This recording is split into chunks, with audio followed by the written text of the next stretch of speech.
What is up, guys? Welcome back to another video. Today I wanted to talk to you about the 5 tips that I've got that I'd like to give you for managing a refurb, a renovation project from a distance. So if you're the kind of person who is, maybe you're based in London, you're buying up in the north, or if you're in the north and you're buying down south, whatever it is, if you are managing a refurb from a distance, you need to stay tuned to these 5 key tips to make sure that you can manage them effectively.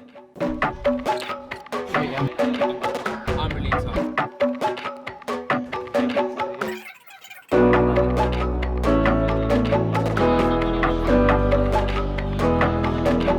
Now the tips that I'm about to give you, the 5 points, are going to really help you to manage those refurbs when you're at a distance. But just before I tell you about those, I want to let you know about a really exciting announcement that I've got. So there's a few clients that I've been working with over the past few weeks and months to make sure that their investments, their refurbs, are as passive and as hands-free as possible. Because let's be honest, we're all in property to make money, build wealth, and create a passive income. And I'm not gonna lie, refurbs, renovations, finding tenants, all that type of thing are the least passive part of the business. However, I want to open up that service to more people. So as I said, I've been working with a few clients, but want to open it up so that I can work with you. So if you're an investor and you're based away from where your investment area is, and you don't want to be having the hassle of managing those refurbs, finding tenants from a distance, then I want to work with you. So if that's the kind of thing you're interested in,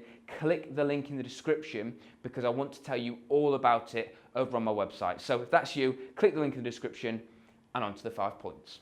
Number 1, you need to get a builder that you trust, okay? This might sound really simple and really obvious, but actually it's something that people seem to miss quite often. I regularly get calls from people or messages from people saying, you know, my builder's just walked off site and he's not coming back, or my builder's just charged me 50% up front and then they've walked away with the cash. So you need to make sure that you're working with a builder that you trust. How can you find a builder that you trust? 1, if you've used them before and you like their work, obviously you will trust them, you'll have that relationship with them. But this point really is for those who have never used a builder before. I would recommend that you go off of recommendations. So put it out on Facebook forums, message your friends. If you've got anybody that you know who's had any work done to their house, any extensions done, find out who those people are and if they were, the people that you know were happy customers of theirs. If so, have a look at their work. Get some quotes, get some estimates and see how much it's going to cost. There's so many Facebook forums out there, Facebook groups, all sorts of things where you could just pop on there, I'm looking for a builder in Liverpool who can manage a full refurb. Does anybody have any recommendations? And you'll get flooded with people who are recommending people. Now, the key here is don't go with people who recommend themselves. Go with people who are recommended by others, by clients, because those are going to be the people who are best.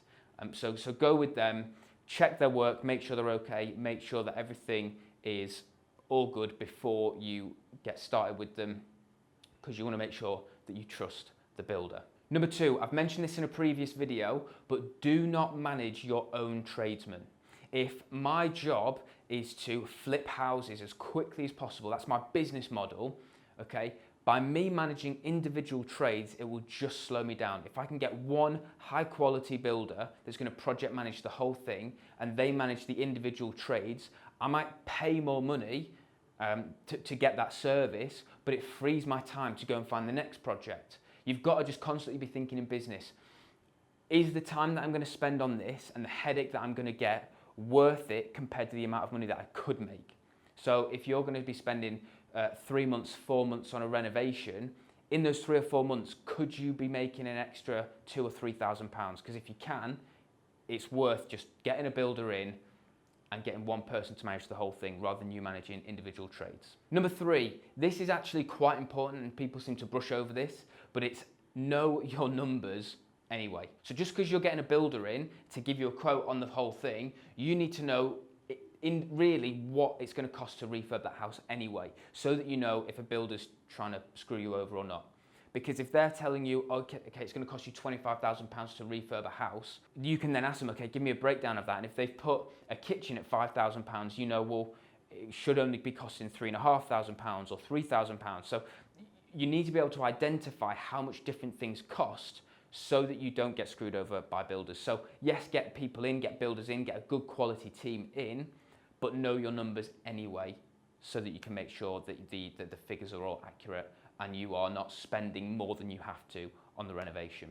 Point number 4 is use contracts. Guys, contracts are there for clarity and for in case something goes wrong. Okay, they're not there just as like they are there as a legal procedure, but they're not there for anything else other than for clarity and in case something goes wrong. You know, if everything goes perfect, the contract is fine. The contract's just there. It's just written there as a safety measure, as a precaution. But you want to be writing up contracts every single time that you do a refurb, and it has to be in detail. List in excruciating detail what you want that builder to do in the time frame that you want them to do it, the payment structure. Just outline absolutely everything so that there's no miscommunication. You need to make sure that everything is clear, and to do that, the best thing to do is to get a contract. And point number 5 is a really easy one. Get your builders to send across photos. So if you've got WhatsApp or something like that, get your builders to once a week send across photos, update photos, so that you can see how it's going, any progression, if it's not moving at all, if nothing's happened, you can then chase that. But if they're sending you regular updates and photos, then that just reduces the amount that you need to be there on site. Obviously, if this is going to be 2-3 hours away, then you don't want to be stressing about having to go there every single day. You just want to go there maybe once a week or so. So on the, every few days you want to be getting some update photos of the work that's been done, so that obviously you can keep track and tabs that it's all going to be done on time. But that's it. That is the 5 points, guys. Remember, if you have a property, if you're buying a property and that you're looking to refurb it, and maybe you're quite a way away, or you're just not necessarily skilled or kind of clued up about refurbs, then make sure that you get in touch, because I really want to work with you. I want to help you get the best renovations done at the best possible prices. I want to work with you guys, so make sure that you click the link to find out a little bit more. But thank you so much for watching the video. Make sure you hit the subscribe button, the bell notifications, so that you don't miss an upload. Click the like button as well, because it pushes this video out to more and more people. But thank you so much for watching. I'll see you in the next video.